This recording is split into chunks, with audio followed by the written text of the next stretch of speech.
अस्सलामु अलैकुम वरहमतुल्लाहि वबरकातुहू। डियर स्टूडेंट्स, उम्मीद है आप लोग खैरियत से होंगे।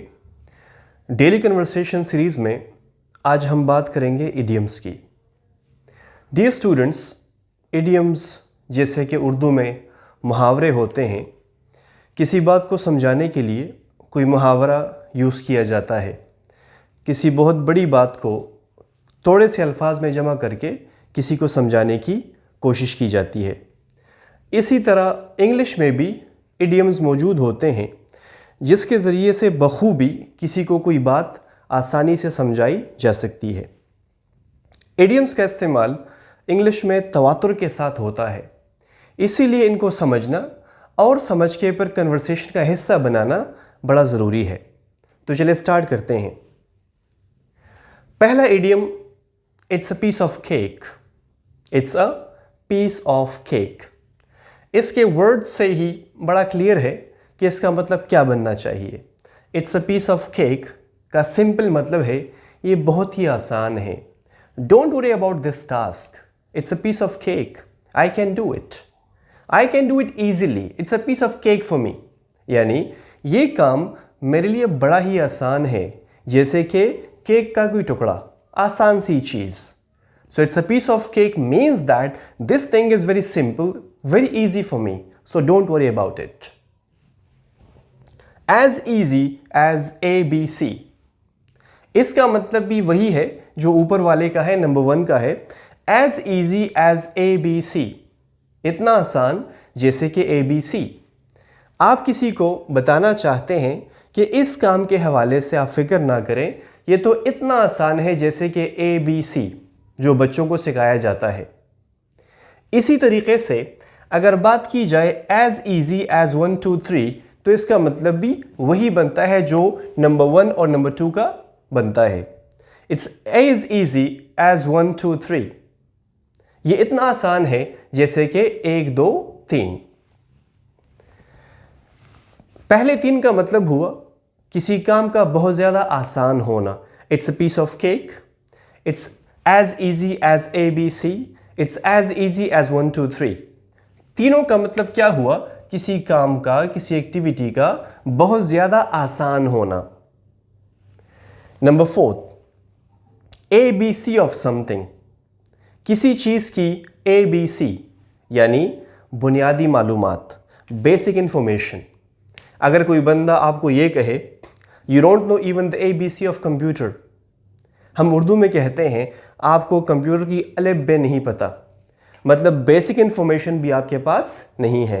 सो he doesn't know even the ABC of computer.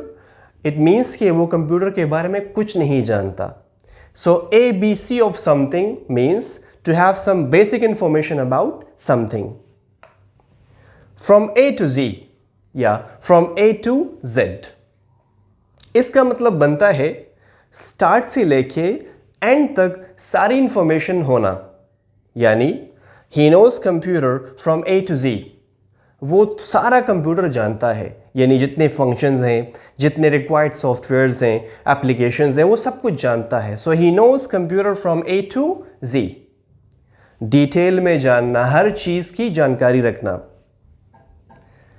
Beat around the bush. Beat around the bush, किसी झाड़ी में, आपको आसान अल्फाज में समझाने के लिए मैं मिसाल दे रहा हूं। किसी झाड़ी में एक सांप छुप गया, आप उसको मारना चाहते हैं, लेकिन आप झाड़ी में उसको ढूंढने की बजाय झाड़ी के इर्द गिर्द की जगह को मार रहे हैं। इट मीन्स कि आप मकसद का काम नहीं कर रहे। So to beat around the bush, कोई बंदा आपको ये कहे come straight to the point, don't beat around the bush. It means कि आप सीधा मतलब की बात पे आए, आप इधर उधर की बात ना करें। हम उर्दू में कहते हैं इधर उधर की बातें छोड़कर सीधा मुद्दे पे आए। So don't beat around the bush, इधर उधर की बात ना करें, सीधा पॉइंट पे आए। फिश आउट ऑफ वाटर, इसके अल्फाज से ही बड़ा क्लियर है। जैसे कि मछली पानी से बाहर हो तो क्या वो कंफर्टेबल होगी?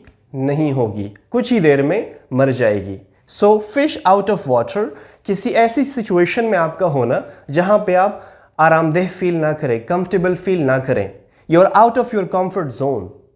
जैसे कि for the first time on the stage He was feeling himself as a fish out of water. पहली दफ़ा वो स्टेज पे था कुछ बोलने के लिए, तो वो खुद को ऐसे महसूस कर रहा था जैसे कि मछली पानी से बाहर हो, यानी वो आरामदेह महसूस नहीं कर रहा था, वो कंफर्टेबल महसूस नहीं कर रहा था. So to be a fish out of water is to be out of your comfort zone. Go the extra mile. किसी काम को, किसी मकसद को हासिल करने के लिए एक्स्ट्रा एफर्ट करना. So to achieve the highest grades in the class I will go the extra mile. Class में सबसे ज़्यादा मार्क्स हासिल करने के लिए, ऑब्टेन करने के लिए आई शैल गो द एक्स्ट्रा माइल. मैं एक्स्ट्रा एफर्ट करूंगा, एक्स्ट्रा कोशिश करूंगा. इन अ टाइट कॉर्नर. किसी सख्त कॉर्नर में होना. जस्ट इमेजिन आप किसी पहाड़ी सफ़र पर है जहाँ पे कॉर्नर्स बड़े टाइट आते हैं. कॉर्नर्स पे अगर दो गाड़ियाँ आमने सामने हो तो उनका गुज़र, पास करना एक दूसरे के साथ बड़ा मुश्किल होता है और बड़ा एहतियात तलब काम होता है. So to be in a tight corner is to be in a difficult situation. For example, due to his financial problems he was in a tight corner. माली मुश्किलों की वजह से, मसाइल की वजह से वो एक टाइट कॉर्नर में था, यानी मसाइल में था. Stab in the back. हम कहते हैं पीठ में छुरा घोंपना, यानी किसी के साथ धोखा करना. They were very close friends.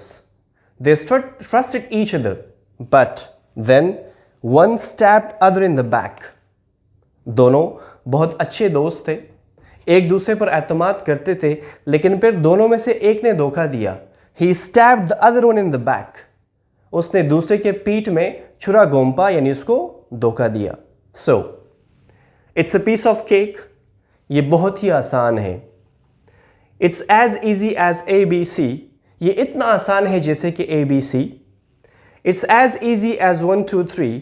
ये इतना आसान है जैसे कि 1 2 3. ABC of something, basic information, basic knowledge of something. So he doesn't know even the ABC of mathematics, the ABC of that subject. वो कुछ नहीं जानता.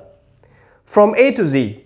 किसी चीज़ के बारे में मुकम्मल मालूमात या इल्म होना. So he knows computer from A to Z और he knows his subject from A to Z. वो सब कुछ जानता है. Beat around the bush. मतलब की बात ना करना, पॉइंट की बात ना करना, एवेसिव मैनर अपनाना, टाल मटोल करना, यानी उस मुद्दे पे सीधा ना आना. So you are beating around the bush, you are not coming to the point.